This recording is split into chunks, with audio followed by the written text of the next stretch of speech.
First of all, with your engine turned on, press and hold the brake pedal. Next, press the unlock button and pull the gear stick towards you. You can either pull twice, first to neutral and then to D, or you can go straight through neutral all the way.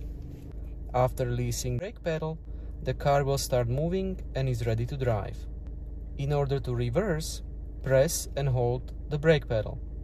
Next, press the unlock button, push the gear stick forward into reverse.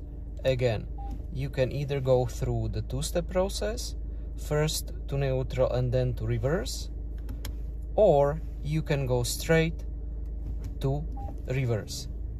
After releasing the brake pedal, the car will start moving and is ready to reverse. If you found this video helpful, please do not forget to press the like button and help me spread the video to others. Thank you for watching.